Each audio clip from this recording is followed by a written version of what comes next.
Bonjour à toutes et à tous, bienvenue pour cette journée, cette troisième journée des rencontres du ciel et de l'espace 2021 et bienvenue plus spécifiquement pour la première conférence du jour dans ce grand amphithéâtre Gaston Berger.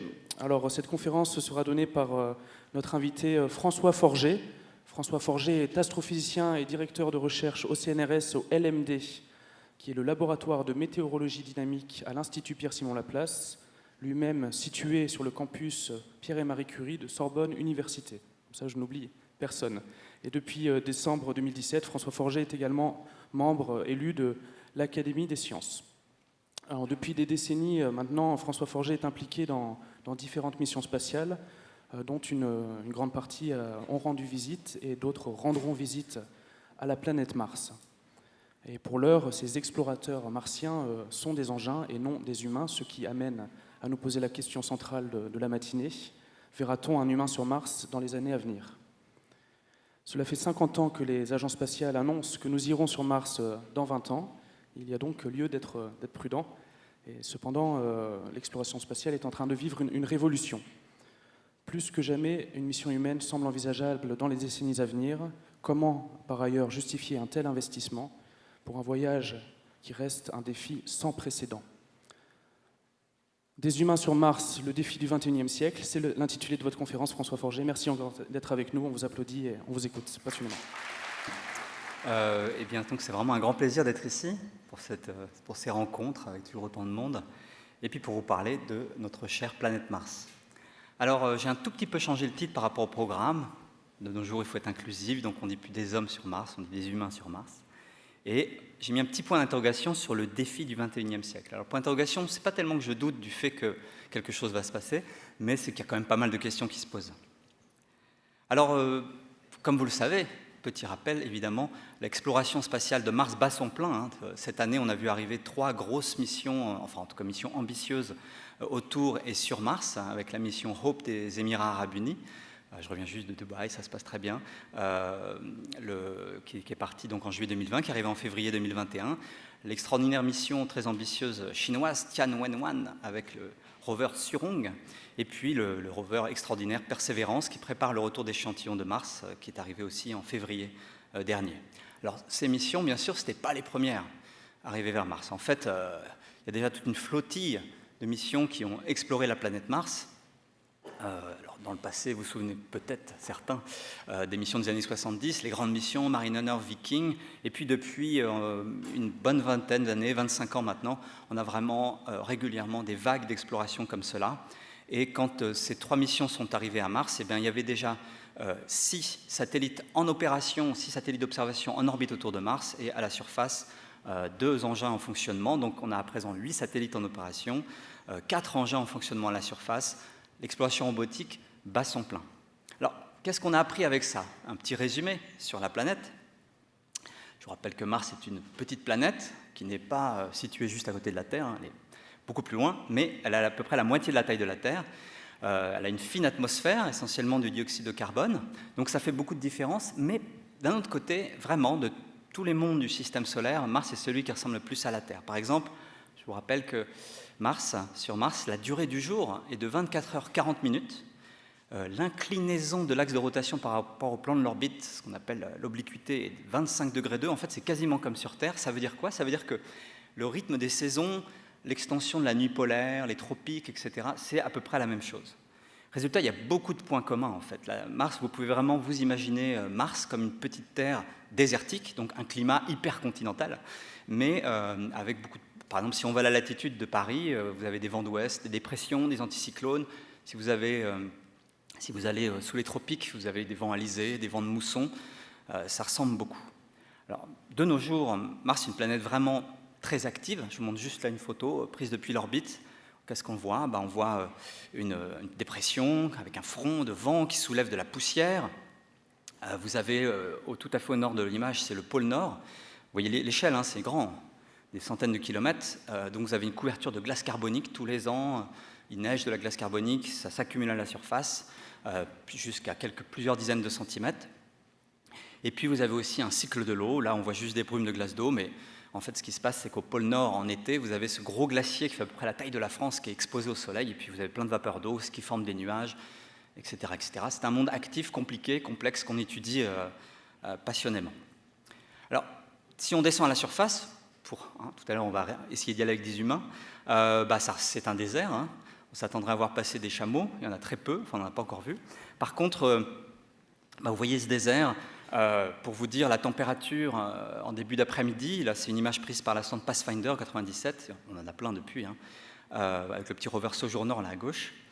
La température de la surface l'après-midi, ça va être plus 20 degrés, mais c'est un climat très désertique et la température va descendre jusqu'à moins 80 la nuit suivante. Le ciel est toujours orangé, puisque vous avez toujours sur cette planète désertique des poussières minérales en suspension dans l'atmosphère. Ça fait que les couchers de soleil sont bleus, etc. Et puis je vous rappelle, l'atmosphère est fine, et comme vous savez, donc la pression est de environ 1/100 de ce qu'il y a sur Terre, et comme le point d'ébullition de l'eau dépend de la pression, là il se trouve que la plupart du temps, soit ça ne peut pas bouillir, soit on ne peut pas du tout avoir d'eau liquide, soit l'eau liquide va bouillir à 1, 2, 3, 4 degrés.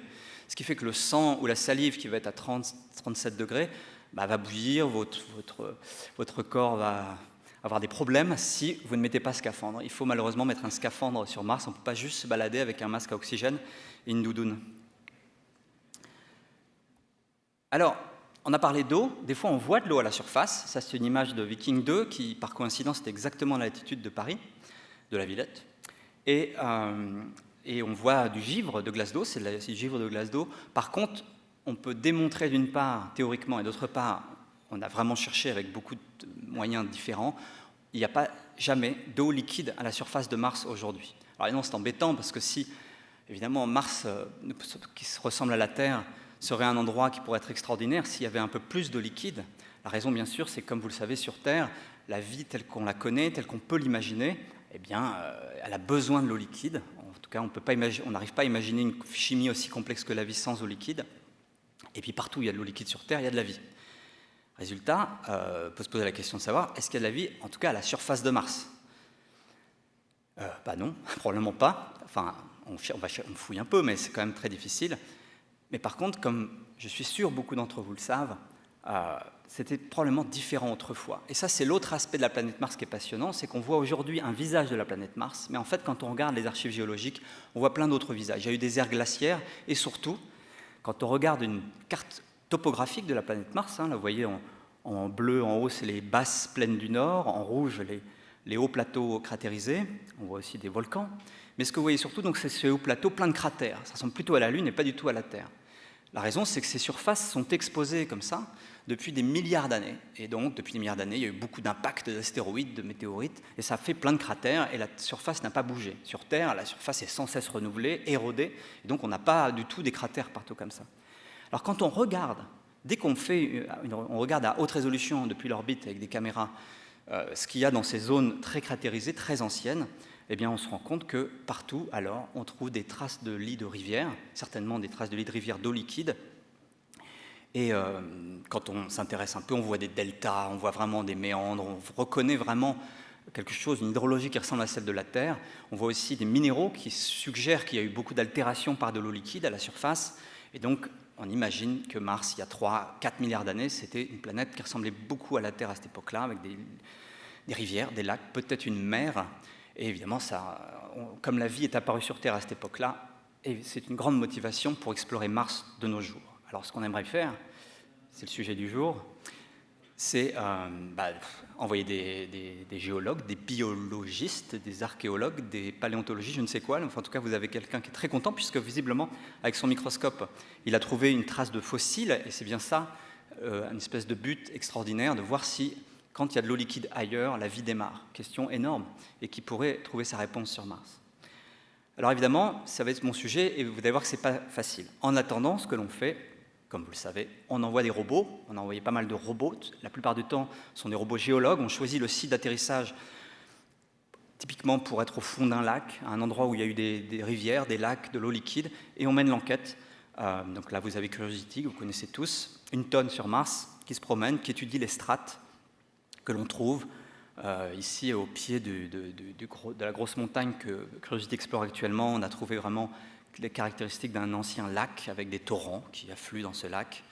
On voit des sédiments. Alors parfois, il faut faire attention, ça peut être des sédiments d'origine éolienne, des dunes, si vous voulez. Mais bon, on mène l'enquête. Depuis février, Persévérance, qui ressemble beaucoup, s'est posée aussi au fond d'un cratère, tout au bord d'un ancien delta. Et vraiment, tout indique qu'il y a vraiment eu des dépôts d'alluvions pendant une longue durée. Et Persévérance va pouvoir aller explorer ça. Et surtout, Persévérance est une première étape pour ramasser des échantillons, les mettre dans des petites boîtes de conserve, des petites carottes qu'on protège dans un tube métallique qu'on stocke sur le côté. Et plus tard, dans quelques années, on espère qu'une mission, on prépare une mission avec l'Agence spatiale européenne et la NASA qui va aller récupérer ces échantillons, les mettre sur une petite fusée et on va les renvoyer sur Terre et pouvoir les analyser et continuer vraiment cette enquête sur la vie sur Mars. Mais bon, sur quelques échantillons à un endroit. Alors, je mentionne quand même le rover Zhurong, qui est vraiment un succès extraordinaire pour un premier essai. Il se promène, il prend des super photos. Là, c'est vraiment une des premières, vous pouvez aller voir sur Internet, c'est assez spectaculaire. Et puis, tant que j'y suis, je vous parle aussi d'un dernier rover géologue un peu exobiologiste, le rover européen ExoMars, qu'on envoie sur Mars avec nos collègues russes, Rosalind Franklin, et qui atterrira le 10 juin 2023 à 17h32. C'est la magie des trajectoires interplanétaires. Donc rendez-vous ici, certainement, c'est dans pas si longtemps que ça, pour l'atterrissage de Rosalind Franklin. C'est un rover qui est vraiment dédié toujours à cette recherche d'une vie passée, des traces fossiles, avec cette particularité d'utiliser un système de forage pour aller à 1-2 mètres de profondeur. Alors non pas pour chercher de l'eau, mais c'est parce qu'on pense qu'à ces profondeurs-là, on se trouvera peut-être des échantillons dans lesquels il pourrait y avoir des bactéries fossiles qui ont été bien mieux préservées que ce que peut par exemple trouver Persévérance qui est obligé de forer tout près de la surface. Voilà, je finis le panorama sur les missions robotiques. Après ExoMars, c'est le retour d'échantillons que j'ai mentionné. Une mission passionnante, ça va être une mission japonaise, le Mars Moon Exploration, MMX, qui va partir normalement en 2024. On mentionne d'autres missions américaines. Une mission indienne est en préparation, Mangalyaan 2. Il y en a d'autres dans les cartons. Mais voilà un peu l'avenir pour les missions robotiques. Mais évidemment, le sujet du jour pour moi, c'est des humains sur Mars. Puisque la question se pose. Et comme on l'a dit tout à l'heure, c'est vraiment une bonne question, puisque ça fait littéralement 50 ans qu'on dit qu'on va envoyer des humains dans 20 ans, donc on peut se poser la question de savoir si dans 20 ans, on va vraiment envoyer des humains.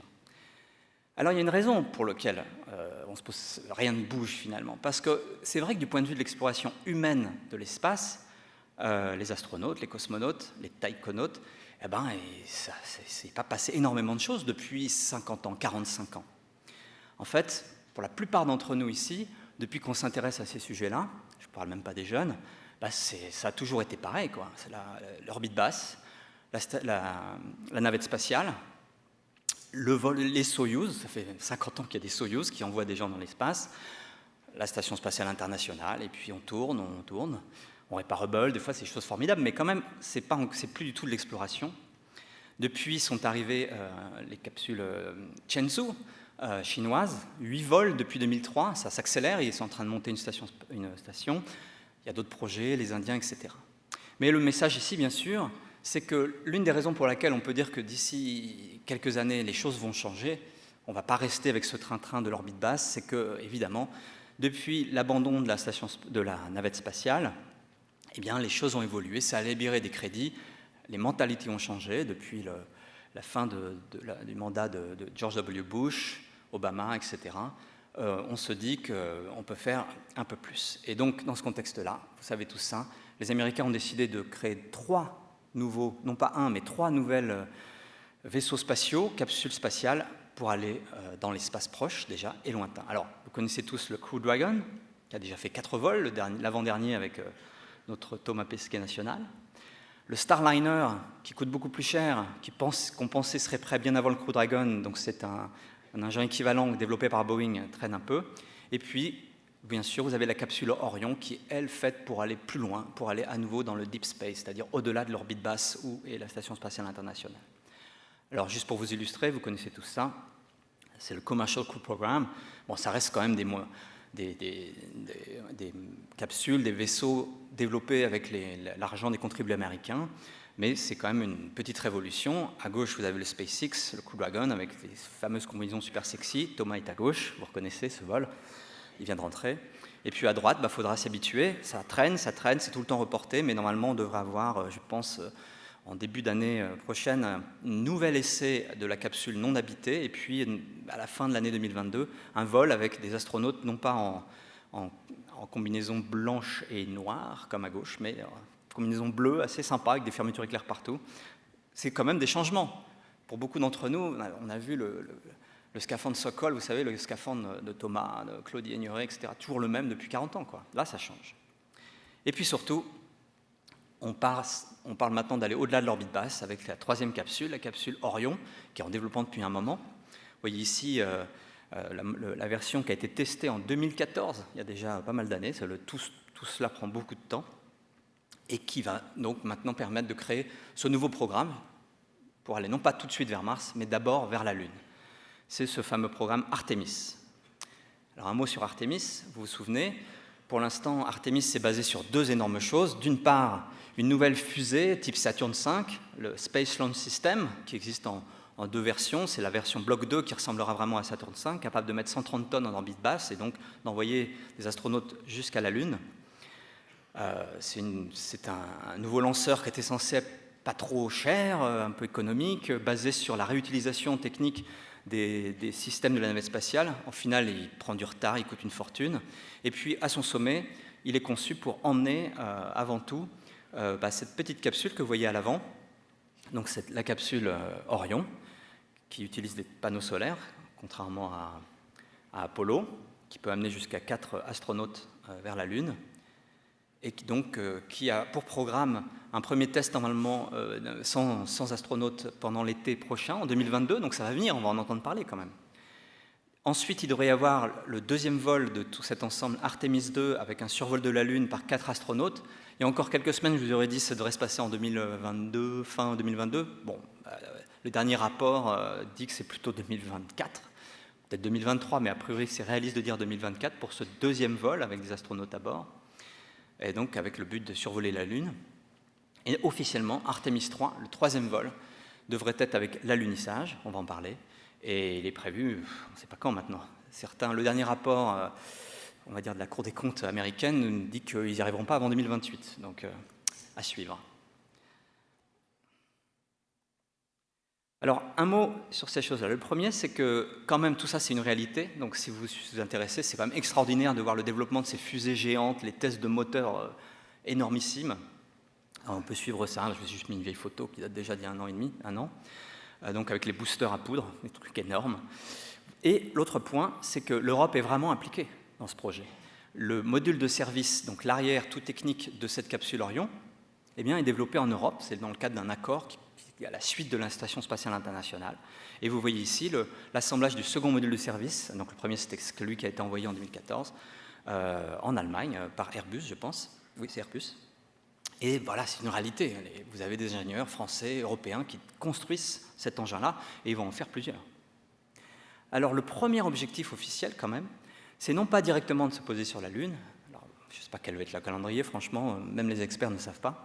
Mais vous avez cette idée qu'on va d'abord, ou disons de manière certaine, faire une petite station spatiale autour de la Lune, le fameux Lunar Gateway que vous voyez là, et qui a pour but d'être en orbite autour de la Lune. Alors c'est une orbite particulière, une orbite où on s'éloigne fortement de la Lune, et puis une fois par semaine, j'oublie exactement la période, on revient proche, etc. Elle a plein d'avantages, cette orbite. Et donc on ira en capsule Orion, des astronautes resteront quelques dizaines de jours. On peut imaginer que Thomas Pesquet et d'autres, on est sûr même, puisqu'il y a une forte contribution européenne, iront sur cette station. Je pense que c'est un objectif pour Thomas. Et ça va être une réalité. Je dis que c'est une réalité parce que là, je vous montre un petit schéma qui n'est pas tout à fait à jour, mais pour vous montrer que les différents modules qui sont là, alors c'est un petit peu technique, vous voyez, les deux premiers sont à gauche, là, le Power and Propulsion Element and Habitation on Logistic Outpost. J'ai marqué 2024, c'est pas sûr, mais en tout cas, les contrats sont passés. Ils sont en construction chez Maxar, chez Northrop Grumman, chez Thales Alenia, en Europe en partie. Et puis vous avez pas mal de contributions de l'Europe. Vous voyez ESA, le ESPI, le Refueler, le système de communication. Vous avez à nouveau à droite le module de service qui est fourni par l'Europe. Donc vous avez une forte contribution européenne. C'est un projet dans lequel l'Europe s'implique, les Japonais, pas trop les Russes, à suivre. Mais pour revenir à des hommes sur Mars, on va commencer par des hommes sur la Lune. À l'époque d'Obama, on avait dit non, on ne va pas sur la Lune, puis il y a eu un revirement avec Trump, donc maintenant c'est officiel, on va retourner sur la Lune. Et comment va-t-on y aller? Eh bien, il se passe des choses. Je pense que certains suivent ça. Il y a quelques mois, il y a eu un événement assez extraordinaire. La NASA avait émis un appel d'offres pour savoir qui pourrait fournir le système d'atterrissage sur la Lune, l'équivalent du module lunaire de Apollo. Alors, ils avaient surtout donné de l'argent à deux compagnies, Dynetics et National Team, donc c'est un ensemble de compagnies historiques, mais quand même menées par Blue Origin, qui est quand même du New Space avec Jeff Bezos. Et les deux avaient proposé des modules lunaires spectaculaires, plus gros qu'avant, mais quand même réalistes, ce que vous voyez à droite. Et puis SpaceX, qui avait reçu juste vraiment beaucoup moins que les autres pour préparer leur proposition, ont proposé cet énorme engin que vous voyez à gauche, 50 mètres de haut. Et devinez qui a été sélectionné? C'est SpaceX. Donc ça, c'était en juin dernier. Depuis, il y a eu quelques rebondissements, mais c'est officiel. Et là, c'était vraiment quand même un choix spectaculaire, un investissement pour Mars, on va y revenir. Et donc, on se retrouve avec l'idée d'envoyer des trucs énormes sur Mars, autour de Mars, etc. De Mars, sur la Lune et autour de la Lune. Alors SpaceX, je vous rappelle, est en train de développer justement un engin équivalent, de quoi envoyer des énormes quantités de matériel dans l'espace avec cette fusée géante constituée de deux parties, le Super Heavy, donc avec plein de moteurs, Raptor, là, pour ceux qui suivent, très spectaculaire. Une seconde partie, un module énorme qui s'appelle le Starship. Voici à peu près les dimensions. Je ne suis pas sûr que je sois à la page au niveau des performances, mais enfin, on parle de mettre 150 tonnes en orbite basse. Mais ce qui est important, c'est de mettre 150 tonnes en orbite basse avec un engin complètement récupérable. Il monte, il met ses trucs, il revient, il se repose, on le refuel, il repart. En tout cas, c'est l'ambition de SpaceX.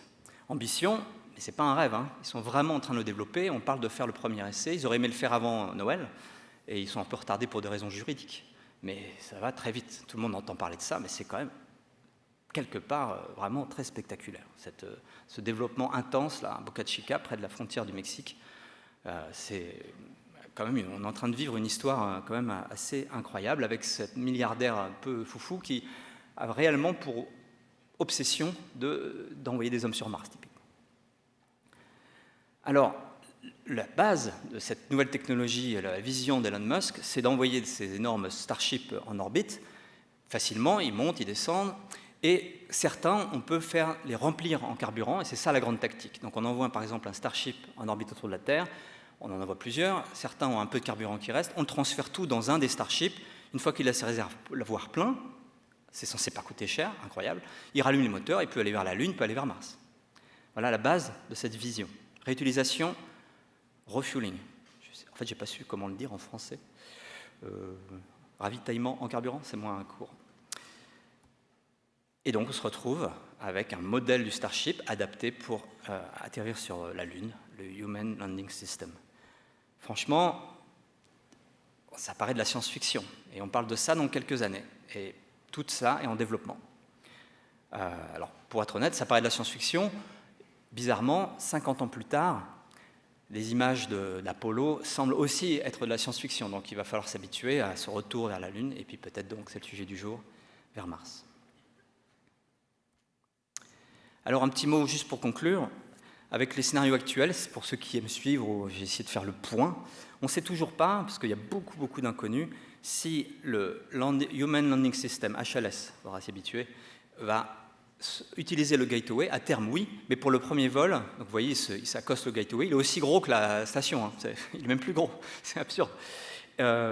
Ou si pour le premier vol, c'est-à-dire, vous vous souvenez, Artemis 3, si pour Artemis 3, ils vont s'en passer et ils iront directement un transfert depuis Orion, il n'y aura pas d'humain à bord pour le lancement du Human Landing System, transfert en orbite autour de la Lune et descente du Human Landing System sur la Lune.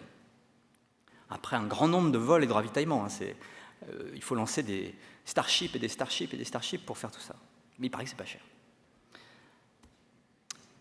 Ça, c'était la Lune. Donc, la Lune, ça va se faire, c'est le grand projet. J'avoue que j'ai toujours été un peu inquiet du retour de la mode côté NASA en particulier, de l'exploration humaine de la Lune. Pourquoi? Parce que j'ai toujours le sentiment que ça allait consommer énormément de ressources et retarder d'autant une mission vers Mars. Alors, inquiet si on s'intéresse aux missions humaines vers Mars. En réalité, maintenant, j'avoue qu'en ayant fréquenté un peu, puis entendu beaucoup d'ingénieurs qui travaillent sur ce projet Artemis, réellement, ils travaillent tous avec l'obsession de préparer Mars. Il y a énormément de choix technologiques qui sont faits. Ça, c'est chouette, ça va servir sur la Lune, mais ça servira sur Mars plus tard, etc., etc. Donc, il y a un bon esprit, il y a une réalité derrière cette affirmation de propagande un petit peu, mais qui en fait est réelle, qu'on va sur la Lune pour préparer la mission vers Mars. Cela dit, il est possible aussi que tout d'un coup, les Américains, avec le consortium international, décident de construire une base permanente sur Mars. Notre directeur de l'Agence spatiale européenne était passionné par le concept de Moon Village, c'est-à-dire une espèce de station permanente au pôle sud, là où il y a du soleil en permanence, là où il y a peut-être de la glace dans les cratères à l'ombre. Et à ce moment-là, si on construit ça, ça va faire comme l'ISS, à mes yeux. C'est-à-dire que ça va consommer toutes les ressources pendant des dizaines d'années et ça retardera d'autant. Et donc, ce qu'on a dit au début, ça fait 50 ans qu'on reporte le vol vers Mars, ça restera d'être le cas. C'était l'inquiétude d'Obama. À l'époque d'Obama, 8 ans de mandat, quand il est arrivé, après avoir fait quelques études, envoyé quelques commissions, il a conclu que on a déjà été sur la Lune, allons vers Mars directement. Puis il y a eu un changement. Maintenant, c'est d'abord la Lune, puis Mars, mais la Lune pour préparer Mars. Donc, retour à cette histoire des humains sur Mars. Alors là, on peut se poser la question. Pourquoi ça fait depuis 50 ans qu'on dit qu'on va y aller dans 20 ans et que rien ne se passe? La raison, c'est que ça coûte évidemment extrêmement cher. Pour les missions Apollo, alors pourquoi ça coûte cher? Un petit mot. Parce que, comme on dit dans le langage technique et scientifique des agences spatiales, c'est une autre limonade. Évidemment, la Lune, typiquement, est 1000 fois plus loin que la Station spatiale internationale, mais Mars est typiquement 1000 fois plus loin que la Lune.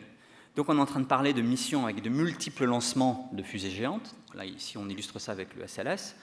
On envoie du cargo, on envoie plein de choses. Il faut typiquement 7 mois, 6, 7, 8 mois de voyage à l'aller pour les astronautes. Ils se posent à la surface. Typiquement, on doit rester environ plus d'un an sur Mars. Il y a des alternatives, mais la mission de base, c'est ça, parce que sinon, on ne peut pas rentrer facilement sur Terre. La géométrie des orbites est telle que... Ou alors, il faut passer par Vénus, c'est quand même compliqué.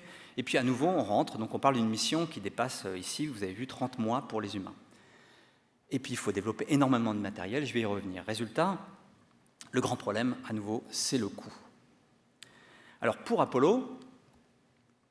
en fait, c'était la guerre froide. Les Américains avaient besoin de démontrer au monde que, même si les Russes avaient commencé avec Sputnik, Gagarin, ils étaient des ingénieurs formidables, les Américains avaient besoin de démontrer qu'ils n'étaient pas que des cow-boys, vous savez tous, et donc ils ont investi massivement dans Apollo, car c'était une priorité dans la guerre froide. C'était un budget quasiment militaire. Le budget de la NASA est monté jusqu'à 4% du budget fédéral, l'équivalent de peut-être 10 fois ce qu'il est aujourd'hui.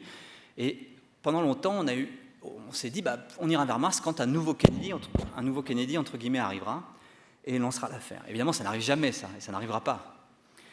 Mais par contre, ce dont je veux vous parler aujourd'hui est quand même faisable avec un budget important, fort de la NASA, mais pas 10 fois ce qu'il est aujourd'hui, une augmentation régulière, au moins pour compenser l'inflation. Et on peut imaginer quand même des choses avec ce budget-là, maintenant qu'on a pu payer des choses très chères comme la navette spatiale. Mais avant d'aller plus loin, il faut quand même se poser la question. Comment on peut justifier un coût pareil? Honnêtement, la question se pose. Alors le premier point, et ça c'est vrai pour la Station spatiale internationale et pour l'exploration de la Lune, la science ne suffit pas. Là, on parle quand même de coûts extrêmement élevés, même pour la Station spatiale, on est dans des dizaines, voire plus de 100 milliards de dollars. Pour aller sur la Lune, ça va coûter cher, et Mars, je n'en parle pas. Je ne vous donne pas une estimation, mais on a plusieurs centaines de milliards de dollars au total, étalés sur des années, mais quand même, un budget très important.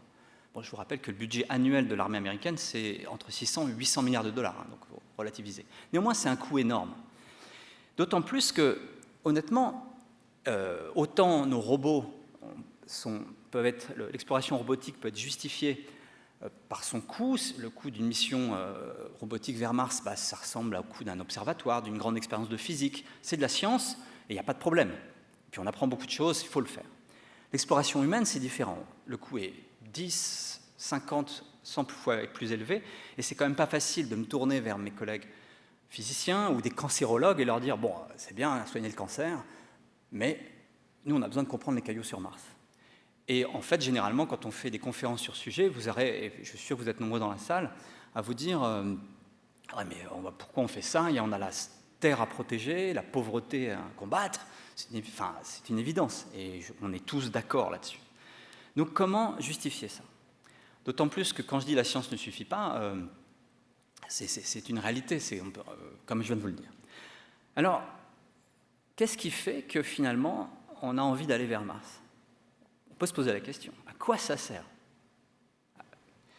Alors, la première raison est assez irrationnelle. Elle vient, pour les Américains, c'est le New Frontier, la nouvelle frontière. Pour les Russes, c'est tout ce cosmologisme qui vient de Tsiolkovsky, etc. Nous, Européens, on a quand même cette passion-là. C'est un intérêt que beaucoup d'entre nous ont eu, je pense, enfants. C'est quelque chose qui se rapproche de cet intérêt pour l'exploration, l'alpinisme. Ça ne sert à rien. Lionel Terray l'avait parfaitement résumé dans son livre, ce titre magique, Les conquérants de l'inutile, et quelque part, il y a un peu de ça dans l'exploration de Mars. Personnellement, j'ai grandi passionné par l'alpinisme, j'en ai fait beaucoup, la plongée sous-marine, j'adore ça, et au fond de moi, oui, j'adore l'idée qu'on aille sur Mars, pas moi, mais des ambassadeurs, des explorateurs comme Thomas Pesquet vivent une telle aventure, et je suis intéressé. Alors, ça paraît complètement irrationnel, mais en pratique, le résultat, c'est que vous avez quand même une fraction importante des contribuables dans les États-Unis, en Europe, etc., qui sont plutôt d'accord pour soutenir ça. Je ne sais pas si tout le monde se rend compte que scientifiquement, c'est difficile à justifier. Et puis, les politiques suivent. Et donc, finalement, est-ce que ça suffit? En fait, je suis curieux, là, même si on ne se voit pas tant que ça. Qui, parmi vous, ici, considère que ce simple argument suffit pour qu'une fraction de vos impôts, on parle de quelques centaines d'euros étalés sur 10-20 ans, aille dans ce projet-là? Je pense que l'échantillon est pas du tout représentatif, on est rencontre du ciel de l'espace. Mais bon, alors on peut ajouter quand même quelques arguments non scientifiques et un peu rationnels quand même. D'abord, ça a été démontré parfaitement, notamment dans le cadre des missions Apollo, mais de manière générale, ce genre d'activité, qui coûte cher, mais quand même à l'échelle d'un pays, c'est pas non plus tout, est extrêmement efficace pour susciter des vocations pour la science et les études d'ingénieurs. Or, il se trouve que tous les rapports et toutes les études démontrent que pour un pays, il est absolument capital que les esprits se tournent vers la science et les études d'ingénieurs pour maintenir l'activité dans ces pays. C'est une évidence, et on voit bien que Thomas, par exemple, contribue, je suis sûr, à beaucoup de vocations d'adolescents qui vont... les dinosaures pourraient suffire, mais là, il faut quand même... C'est encore plus fort. Il y a évidemment des aspects politiques. C'était la guerre froide pour Apollo. Vous avez une notion de prestige national qui quand même motive clairement, par exemple, quand on s'intéresse à la manière dont les Chinois racontent leurs projets, il y a une vraie notion de prestige national. Et en plus, en Chine, ce qui est impressionnant, c'est que cette notion de prestige national, la plupart de la communication, la propagande, entre guillemets, est tournée vers les Chinois. C'est vraiment l'idée de rendre fiers les Chinois. Et c'est très important. Ce qui fait que même pour les missions comme Mars... Tianwen-1, le rover, on n'entend pas tellement parler à l'étranger, mais en Chine, c'est une fierté énorme, les taïkonautes, c'est quand même quelque chose de très fort là-bas et qui motive des vocations, etc., etc. Côté américain, de nos jours, si vous regardez les documentations administratives, je ne vais pas vous détailler les documents, on voit que ce qui arrive en premier actuellement, c'est l'idée qu'il faut continuer l'exploration lointaine de Mars vers la Lune, etc., car, sachant par exemple qu'il y a la Chine, il faut pouvoir être présent à la table des négociations quand on négocie des nouveaux traités. Vous avez le vieux traité de 1967 qui interdit les armes, etc. Et ça va évoluer. Et de la même manière que beaucoup de pays ont des bases en Antarctique, ils s'en fichent un peu des pingouins, par contre, ils veulent être à la table des négociations du traité de l'Antarctique. Et là, il y a la même chose, les Américains, en tout cas, c'est officiellement la motivation numéro 1. Il faut des astronautes sur la Lune, sinon, s'il n'y a que des taïkonautes, que des Chinois, ils décideront ce qu'ils veulent, puisqu'ils seront tout seuls.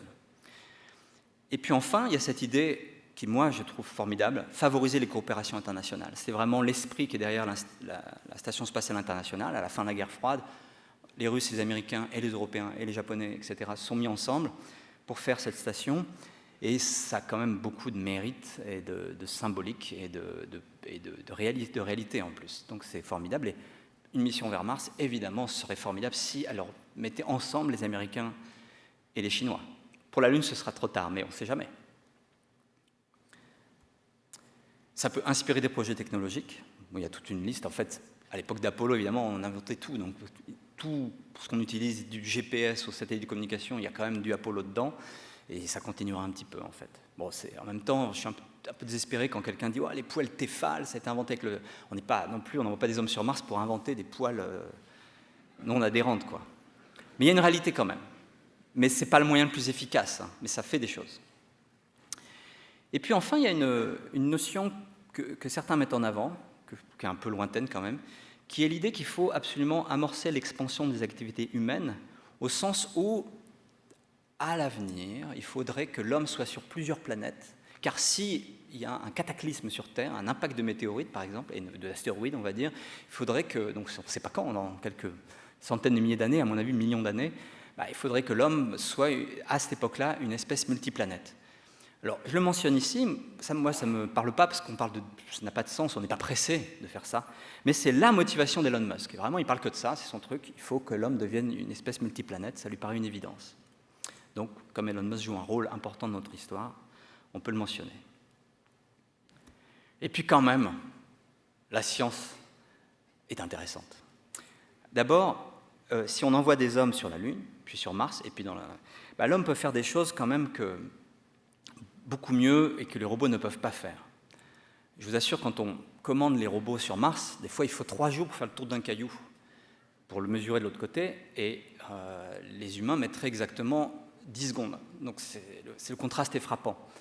Et puis surtout, certaines choses importantes ne peuvent pas être faites par les robots. Un petit exemple, alors je n'ai pas trouvé une bonne image pour l'exprimer, parce que c'est un tout petit forage, mais quelque chose qui serait extraordinaire, c'est de mener l'enquête suivante. On pense que si la vie est apparue sur Mars, peut-être que comme sur Terre, comme il existe des nappes aquifères, des nappes d'eau liquide en profondeur, là où la pression est élevée et il y a de la chaleur géothermique, il pourrait y avoir encore des bactéries à quelques milliers de mètres de profondeur sur Mars. On pourrait trouver une vie active sur Mars. Sur Terre, il n'y en a pas vraiment beaucoup de vie active dans les nappes aquifères sur la Terre, même à 3000, 4000, 5000 mètres. Alors on se dit, il faudrait un jour pouvoir forer à 5000 mètres et récupérer des bactéries martiennes. Ce n'est pas absurde. Mais ça, avec des robots, c'est vraiment impossible à faire. Et ce n'est pas non plus avec le tout petit forage que je vous montre là que ça va être fait. C'est un truc quand même vraiment spectaculaire. Mais ça sera peut-être faisable un jour. Et donc ça, il faudra des humains. Donc la science qu'on peut faire en profitant des missions humaines est extraordinaire. Ça amène des moyens extraordinaires, mais la science ne peut pas justifier cet investissement. Par contre, moi je suis convaincu que la science doit contrôler. C'est ça qui doit être le déterminant de comment on explore Mars, comment on explore la Lune. Et c'est aussi quelque part la motivation de la Station spatiale internationale. C'est-à-dire que même si elle ne se justifie pas par la science, les astronautes qui vont là-bas ont pour objectif de faire de la science. Et c'est ça le fil conducteur. Il n'y a pas d'autre motivation que cela. Alors, je continue mon listing. Et là, je vais quand même vous illustrer. On va définir maintenant, une fois qu'on a dit tout ça, on imagine qu'on a les ressources, qu'est-ce qu'il faut faire pour envoyer des hommes sur Mars? Alors, les défis techniques sont énormes et sont nombreux, bien plus que pour la Lune. Vous voyez ici la liste, il faut voyager vers Mars, il faut atterrir sur Mars, il faut vivre sur Mars et il faut revenir. Alors, on commence par dire qu'il faut créer un nouveau vaisseau spatial pour compléter Orion, peut-être avec le Starship, on ne sait pas, mais qui va être un habitat qui va être spacieux, on imagine 4, 6 astronautes, qui soit réparable. Actuellement, la Station spatiale internationale, quand il y a quelque chose qui casse, on ramène un rack, on change le rack. Là, il faudra qu'ils aient de quoi soit conçu pour qu'on puisse changer des composants et ne pas emmener l'équivalent de tous les racks de rechange. Ce n'est pas possible. Il faudra un excellent recyclage de l'oxygène et de l'eau. On ne peut pas tout emmener pendant 2 ans, 3 ans. Alors, là, j'ai mis quelques mots pour expliquer la stratégie actuelle. On imagine construire ce vaisseau-là en orbite lointaine de la Terre, plonger vers la Terre, allumer les moteurs, partir vers Mars. C'est le plus efficace. C'est ça certainement qui est fait. Tous les scénarios sont de ce style-là. Alors, je vais aller très vite. Comment on peut faire un habitat spatial et spacieux qui soit grand? Il y a plein d'idées. Un truc qui a été exploré, c'est marrant à raconter, sur la Station spatiale internationale, c'est pas un module gonflable, mais enfin c'est un modèle pliable et qu'on a déplié. Vous avez peut-être entendu parler de ça, c'est le Bigelow. Bigelow, c'est un hôtelier qui a développé une petite entreprise spatiale sur ce sujet-là, les hôtels spatiaux. Le Bigelow Expandable Activity Module, il est encore sur la station spatiale. Et vous voyez ici en développement, donc il est arrivé tout plié, puis on le développe, et ça crée plein d'espace pour pas trop lourd, pas trop cher. Et peut-être qu'il y aura cela parmi les composants de ce fameux Deep Space Transport, le vaisseau spatial qui permettra d'aller sur Mars et d'y vivre pendant des années en isolation. Alors, à l'intérieur, ça ressemble à ça. Alors, généralement, la trappe est fermée, mais bon, c'est très solide, hein, c'est vraiment... Et donc, vous voyez, donc ici, c'est Jeff Williams, peu après le déploiement, qui va visiter si tout se passe bien, renifler, s'il n'y a pas eu de trou. Et donc voilà à quoi ça ressemble. Ce module, il est encore sur la station spatiale, et je crois qu'il est plein de machins, quoi, de plein de sacs. Ils ont du mal à faire du rangement, et donc ils l'ont complètement rempli de matériel, parce qu'il déborde un peu. Alors, on passe maintenant au problème de la santé et de la psychologie pour les astronautes. Le premier défi numéro 1, je pense, à mes yeux, c'est le problème des radiations et des particules. Ce qui se passe, c'est que lorsque vous êtes en orbite basse, comme était Thomas Pesquet sur la Station spatiale internationale, vous ne recevez pas trop de radiation, puisque beaucoup de ces particules ionisantes chargées sont déviées par le champ magnétique de la Terre. Finalement, une partie retombe au niveau des aurores boréales, mais il n'y a pas un bombardement fort de toutes ces particules. Les particules, elles viennent d'où? Elles viennent du Soleil, notamment quand il y a des éruptions solaires, et donc à ce moment-là, il peut y avoir vraiment un bombardement très important, et puis du reste de la galaxie, quand il y a des événements un peu énergétiques. Et donc on a un bombardement permanent qu'on ne ressent pas trop près de la Terre, mais quand on sera autour de la Lune, ça va déjà être un problème, et puis pour aller vers Mars, des mois dans l'espace comme ça, et ben, ça pose aussi des questions. Il peut se passer deux choses. La première, si vous avez vraiment une grosse éruption solaire, vous avez un bombardement massif de particules, ça peut être tel que ça peut littéralement vous tuer, vous griller, détruire une grande partie de vos cellules, en tout cas de l'ADN, et vous tuer très rapidement en quelques heures. Dans ce cas-là, il faut se protéger. Alors on peut se protéger, typiquement, il faut se mettre protégé par des sacs avec de l'eau, de l'hydrogène, de l'eau, H2O, de la nourriture, quelque chose, et à ce moment-là, on attend, protégé, c'est prévu, vous voyez ici une procédure de protection sur Orion, avec le médecin Jessica Voss et puis Anne McLean, qui est une astronaute, et ils ont déjà une procédure pour, en cas d'éruption solaire, se caler entre les packs d'eau et la nourriture, et qui va arrêter les protons, surtout, et les particules énergétiques qui vont être freinées par la présence d'atomes d'hydrogène, ça fait rebondir les protons énergétiques. Et puis de manière générale, vous avez un problème de rayonnement comme dans une centrale nucléaire, on va dire, et qui est cancérigène. Et donc, actuellement, c'est vrai que la dose, d'après ce qu'on a mesuré avec les missions spatiales vers Mars, est un peu trop élevée pour suivre la réglementation européenne et américaine, mais ce n'est pas si dangereux que ça. Donc, en envoyant peut-être des astronautes pas trop jeunes, quand on est jeune, les cancers se développent rapidement, on devrait pouvoir y aller. Thomas Pesquet, encore la semaine dernière, disait « Bon, ouais, il n'y a pas de problème, moi je suis prêt ». L'autre problème, vous le connaissez tous, c'est le problème de la pesanteur. Quand on est en microgravité, on a une atrophie du système musculaire, des calcifications du squelette, des problèmes avec les yeux, plein de problèmes assez compliqués. Alors c'est chouette pour jouer de la guitare, mais c'est quand même, c'est quand même un problème.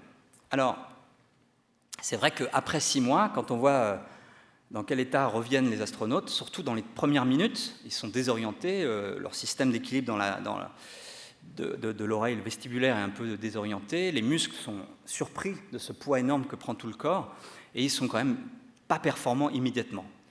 Maintenant, franchement, si vous regardez l'interview de Thomas Pesquet 2 jours après son arrivée, il a dit qu'il était bien à 90%. Néanmoins, pour éviter ce problème de décalcification, pour des missions qui sont au-delà de 6 mois, eh bien, j'étais dans le mauvais sens, eh bien, on peut imaginer, première solution, de faire de la gravité artificielle. C'est par exemple le cas sur les vaisseaux spatiaux de Seul sur Mars. Moi, j'aime beaucoup ce film, Seul sur Mars, c'est assez réaliste, mais le vaisseau spatial, il est vraiment trop gros. Il n'est pas du tout réaliste. Il y a une salle de gym, vous voyez, énorme, ça n'a aucun sens. Donc je pense que ça n'arrivera pas, c'est dans aucun plan, c'est quand même très compliqué de faire une gravité artificielle sur un vaisseau spatial tel qu'on peut les imaginer. Ce qu'on fait en attendant sur la station spatiale, c'est quand même, on combat cette problèmes musculaires et la décalcification du squelette en faisant du sport. Comme vous le savez, les astronautes font au moins 2 heures de sport tous les jours, encore plus à la fin de leur mission, pour essayer d'être en forme. Donc là, vous avez Jeff Askins qui fait plein de sport. Et tous les astronautes font ça, ils s'ennuient un peu d'ailleurs à faire ça, mais c'est déjà une première contre-mesure qui fait quand même finalement que nos astronautes arrivent à arriver en forme. Alors est-ce qu'ils seront performants juste après l'atterrissage si vraiment on arrive sur Mars après plus de 6 mois de vol?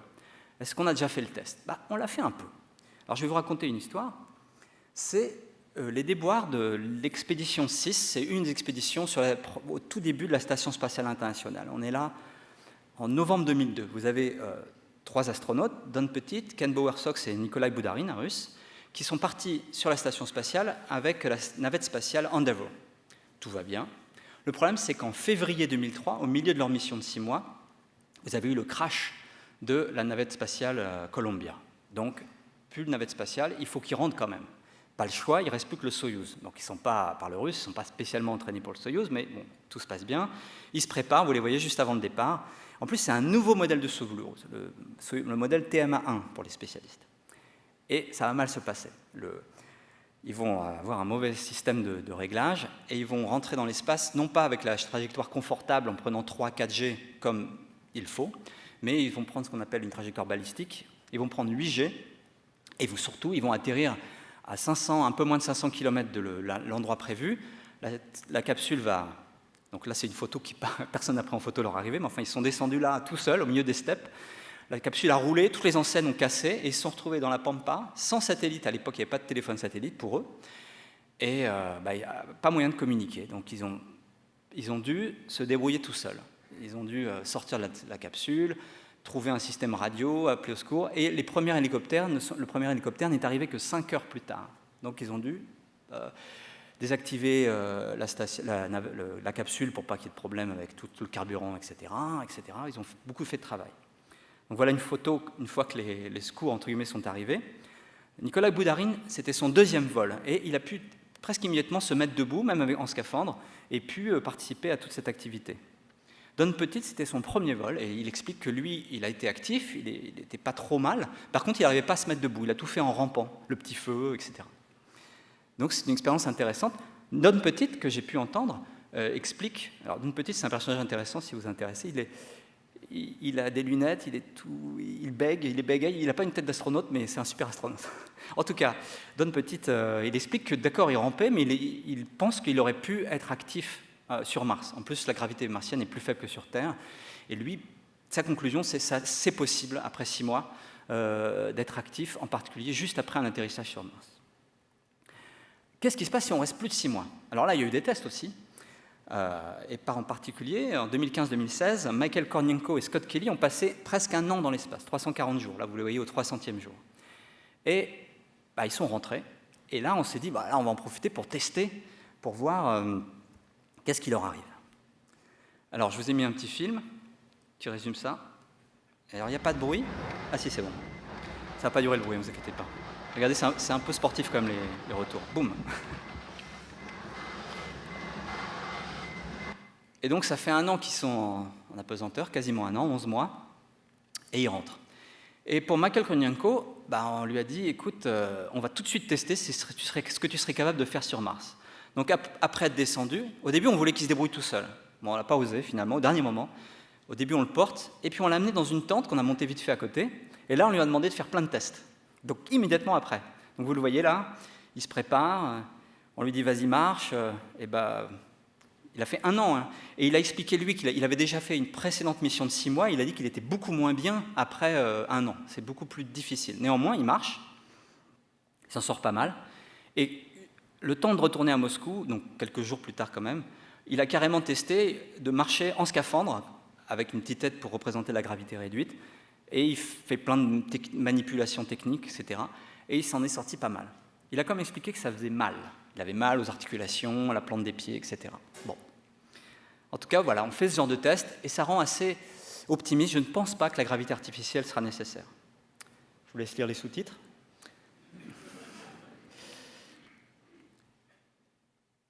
Un autre problème qui est souvent évoqué, c'est la psychologie et l'isolement.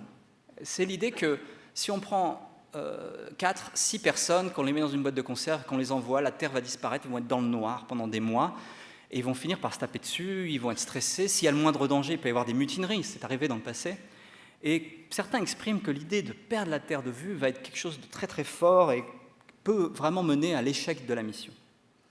Et c'est un sujet vraiment passionnant, c'est la psychologie. Et je vous illustre ça, alors non pas avec une station spatiale sur Mars, mais avec une station antarctique qui est sur le plateau antarctique, qui s'appelle Concordia, une station franco-italienne. Et pourquoi je vous raconte ça? Parce que c'est un analogue assez intéressant. Alors il se trouve que j'y étais il n'y a pas très longtemps, là c'était en 2020, en février. Alors c'est un endroit, le mois le plus chaud, c'est voilà, janvier-février, quand je suis parti, il faisait moins 55. Et à partir du mois de mars, jusqu'en octobre, il fait en dessous de moins 70. Donc c'est un endroit extrêmement hostile. En altitude, il y a 40% moins d'oxygène, il fait très sec. Et ce qui est intéressant par rapport aux expériences qu'on fait dans la Station spatiale internationale, c'est que l'équipage qui va rester pendant l'hiver, il y a un équipage, enfin une équipe d'hivernants qui va rester à 12, ils vont rester 9 mois, ils sont totalement isolés, c'est-à-dire que si quelqu'un a vraiment un accident, personne ne peut venir les chercher, aucun avion ne peut se poser quand il fait en dessous de moins 55, moins 60, donc ils sont totalement isolés, et ils sont peu sélectionnés honnêtement, et en plus ils sont très peu surveillés, alors que sur la Station spatiale internationale, il y a des échanges sans arrêt, on sait ce qui se passe. Là, ils font un peu ce qu'ils veulent, et c'est quand même vraiment passionnant. C'est passionnant au point que l'Agence spatiale européenne, donc ça c'est pour illustrer l'ambiance, il fait aussi nuit pendant 3 mois, pendant l'été au nord, l'hiver austral. Moins 70, je vous recommande. Moins 55 déjà c'est bien, mais alors moins 75, je ne peux pas imaginer. Il a fait moins 82 cette année-là. Et l'Agence spatiale européenne, tous les ans, envoie un médecin, biologiste, psychologue, qui va s'intéresser à ce problème d'isolement. Et je trouve ça très intéressant. Alors, quand j'y étais, j'ai sympathisé, j'étais là pour le voir. Steen Zulen, un médecin ESA, qui a donc été faire l'hivernage. Alors, vous savez que les rencontres du ciel et de l'espace devaient avoir lieu il y a 1 an, et j'avais prévu de faire un duplex avec la station Concordia, et malheureusement, ça a été reporté. Ça aurait été rigolo quand même de pouvoir l'interroger. Il aurait été à la fin de l'hivernage, ça aurait fait 8 mois qu'ils étaient tout seuls. Alors, on ne va pas pouvoir le faire en direct, mais néanmoins, j'ai fait quand même cet entretien et je l'ai enregistré. Alors, j'ai fait un petit montage, ça dure 4 minutes, et vous allez voir. Alors, par contre, Stein, comme vous voyez son nom, il est hollandais, et on a fait l'interview en anglais que j'ai sous-titré. Alors, c'est un montage amateur, et vous allez écouter un petit peu ce qu'il a raconté. J'espère que ça va vous intéresser. Voilà, c'était donc à la fin de l'hivernage, après 8 mois à 12, enfermés par moins 70. Dr. Stulen, thank you very much.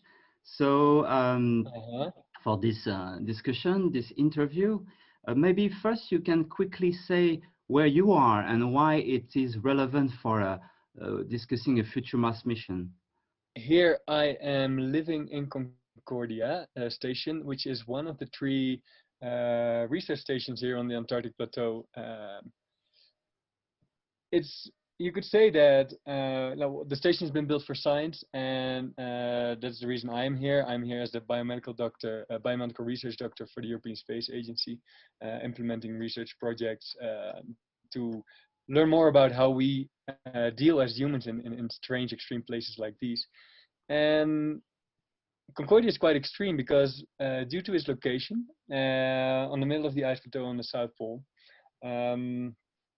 and due to its altitude and the extreme temperatures that we get here, it is for 9 months in the year, it's not possible for any transport to get in or out of the station. So I'm not sure if I can show you, but if you have a look outside, you can actually see this is my view, and there's nothing. To summarize in some way, based on your experience, what could be the greater threat from this psychological teamwork point of view for a Mars mission? I mean, 4 to 6 people, more than 2 years together, isolated with the physical danger due to the technology. What would you say? Boredom, or on the opposite, tension if there is danger? Good question. If you ask me, I think for my experience here, what I'm seeing is that maybe the biggest stressor is the conflict that we have interpersonally. Like sometimes there is things between people that raises most stress. Of course, it can be boring to be here, but if you, my own personal experience is that this has not really been the case. I really felt it's quite inspiring to be here because it's such a special, crazy place. Every time going outside for me puts things quite in perspective, and it makes me realize that I'm in a very special place. And I can imagine that when people go to Mars, for example, they will feel similarly. So I can imagine people will be very, very motivated to go on a Mars mission. So at the time of the Apollo mission to the moon, there were no question, the crew were male only. No, of course, it's impossible. And in your case, you have 8 men and 4 women on the base, and future Mars mission will be with female and Yes. male mixed crew. Since it was not obvious years ago, but now it will happen, any thought about that? Do you think it's still a good idea, and any comment on that? I think it could be very good, actually. And I think it's been quite nice that we have had a crew of 8 guys and 4 girls. I think if you would have maybe 1 girl and the rest guys, I think it's a bigger issue. But here, I think it balances out quite a lot. But my personal opinion is much more about personality than it's about gender.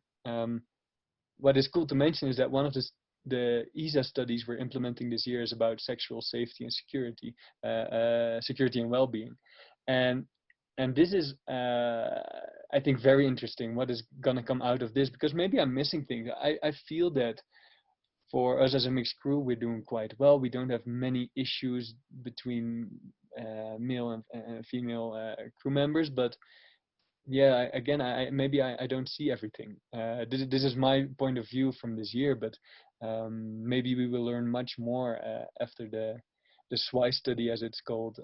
We'll have some interesting data in a few years. Now I'm reaching my last question. My question is, do you think that psychology issue related to crew, teamwork, and isolation and danger could be a major problem for a Mars-bound mission? Yes, well, if you ask me, from what I see here, is that once you overcome the logistical issues, physical issues, I think the psychological part is maybe, yes, the most important. The fact that it's cold outside or that there's darkness in itself, I don't think is a big issue, and you can quite overcome that. But my personal experience is that I think the people felt most affected by the way people deal with each other. So the social part. In the end, we're social beings, I guess. I think it really is important that you find a good selected crew who are not likely to make such issues, who are rather problem solving oriented rather than than not. What kind of people may work in a place like this is that it sounds super cliche, but what I really see is that it's those people who have I don't know how to say this in English, but who have value, like a high ethical compass, you could say, who do best. Like it's stupid because it's being taught to us for thousands of years already in all kinds of books and religions and whatever. But here you really see that the people who are honest, who you can rely on, who are maybe compassionate, who are who have a sense of solidarity, all those kind of things. Just being a good human, it really makes a big difference. Ça part un peu idiot parce qu'en gros, vous avez l'impression d'entendre des évidences, mais en fait, c'est exactement ce qu'on retrouve dans tous les rapports de fin de mission de l'ISS, c'est-à-dire que les astronautes insistent sur le fait que, pour résumer, parce qu'il est tard, il faut quand même des astronautes bisounours. Il faut vraiment des gens sincères, gentils, etc., très polis. Et les têtes brûlées, tout ça, ça pose vraiment des problèmes. Et donc, le critère numéro 1, c'est d'être un bon bisounours, et ce qui est quand même sympathique. Mais c'est ça qu'il faut retenir. Et là, je vous ai fait un extrait un peu basique, mais c'est vraiment l'élément évident et important qui va arriver. Le temps passe, je vais aller très vite. Il reste plein de problèmes à résoudre. Il faut atterrir sur Mars, vivre sur Mars. Atterrir sur Mars, c'est compliqué parce que pour mettre une tonne, on a su le faire, mais au-delà, il faut des boucliers géants, donc on prépare des boucliers gonflables. On pense maintenant plutôt qu'on utilisera des rétrofusées, c'est en particulier la méthode SpaceX, qui va vraiment, grâce à son carburant abondant, amené par des dizaines de Starship, pouvoir amener plein de carburant et se poser. Il faut vivre sur Mars ensuite, ça pose plein de problèmes très intéressants, avec la fabrication de rovers aussi pour se déplacer. Il y a tout un problème lié au scaphandre. Déjà sur la Lune, c'est un gros problème en ce moment. Ils n'arrivent pas à développer un scaphandre dans les mois et années à venir. Et c'est un gros chantier. Et sur Mars, ce sera encore pire parce que la gravité est quand même plus élevée. Il faudra repartir. Énorme problème aussi, sachant que certains d'entre vous qui connaissent un peu ce sujet savent que le grand dogme depuis la révolution apportée par Robert Zubrin, son projet Mars Direct, c'est de dire ce qu'on va faire, c'est qu'on va amener des fusées vides et puis on va utiliser des espèces d'usines qui vont capter le CO2 de l'atmosphère pour, avec de l'énergie, le transformer en méthane et oxygène. Méthane, carburant, oxygène, comburant. Eh bien, c'est pour ça d'ailleurs que les fusées Starship utilisent du méthane et de l'oxygène pour les moteurs Raptor, donc ces gros moteurs. Mais en fait, à ma grande surprise, actuellement, la NASA est réellement en train de penser que pour les premières missions, on va apporter le carburant. Donc il y a un changement. Ça paraît plus faisable en fait qu'on ne pensait, alors que faire le carburant sur place, il faut beaucoup d'énergie, c'est une complexité effarante. Donc à suivre, honnêtement, tout est en train d'être exploré, c'est extrêmement flou encore là maintenant où je vous parle. Allez, j'ai presque terminé. Je voulais juste mentionner le fait que, pour moi, un truc intéressant, c'est que si on veut déjà simplifier la vie, éviter ces développements énormes qui consistent à créer un système d'atterrissage sur Mars, tout le système d'habitat sur Mars, la fusée pour repartir de la surface de Mars, il faut quand même une vraie station spatiale, c'est quand même un truc, eh bien il y a une mission quand même extraordinaire à faire, et c'est celle-là peut-être qu'on verra dans les 10, 15, 20 ans à venir. C'est une simple mission où les humains vont se mettre en orbite autour de Mars, un peu à la Apollo 8 en 1968. Une mission spatiale en orbite autour de Mars. Vous allez me dire, quelle horreur, passer 2 ans dans une boîte de conserve pour faire quoi, se mettre en orbite autour de Mars. Mais il y a quand même des choses à faire. Première chose, on peut accoster un autre petit monde. C'est les lunes de Mars, en particulier la lune Phobos. Et on peut imaginer, on pourrait se poser dessus. La gravité est très faible, mais on pourrait explorer cette espèce de... On pense que c'est un équivalent, probablement un morceau de Mars en orbite autour de Mars, qui a été éjecté par un impact, on ne sait pas. Et on pourrait, de manière passionnante, accoster ça. On pourrait aussi faire quelque chose de très important. Au lieu d'avoir le grand problème qui est de commander les robots qui sont à la surface de Mars en temps différé, je vous rappelle que pour communiquer avec Mars, le signal radio met entre 5 et 20 minutes, donc les robots, on ne peut pas les commander en temps réel, on leur donne des objectifs, puis ils se débrouillent tout seuls. Là, en orbite autour de Mars, on pourra commander des super robots, comme on saura faire dans 20 ans, une espèce d'avatar en temps réel, avec des réalités virtuelles, et là, on pourra faire quelque chose de formidable. C'est déjà... La notion de commander des robots depuis l'orbite, c'est un truc qu'on travaille beaucoup sur la Station spatiale internationale. Vous voyez ici un test avec Andreas Borgensen. Vous avez aussi toutes des expériences du type AppKits 2, pour ceux qui connaissent. Donc là, vous avez Thomas, c'était pour sa mission précédente, où on teste des nouveaux systèmes pour très très bien commander des robots en apesanteur. Et puis, avant de conclure, c'est ma dernière slide, on évoque aussi à l'extrême, après les premières expéditions à la surface, quelqu'un comme Elon Musk et d'autres, eux, évoquent l'idée non pas simplement de faire des expéditions comme on a pu faire en Antarctique depuis qu'on va en Antarctique, mais carrément d'aller coloniser Mars. Donc d'envoyer ils ne décident pas à dire des millions de personnes avec des milliers de Starship, etc. Donc pour moi, il y a une espèce d'absurdité là-dedans. J'avoue que autant je suis un peu le Lionel Terré, l'alpinisme, à faire des expéditions en Antarctique, donc des expéditions sur Mars, ça me fascine pas mal. Je suis prêt à donner un peu de mes impôts. Autant coloniser Mars, c'est quelque chose d'un peu absurde de nos jours, un peu comme faire un grand hôtel sur Mars, voire une colonie sur Mars, un grand hôtel en Antarctique ou une colonie en Antarctique, c'est pas...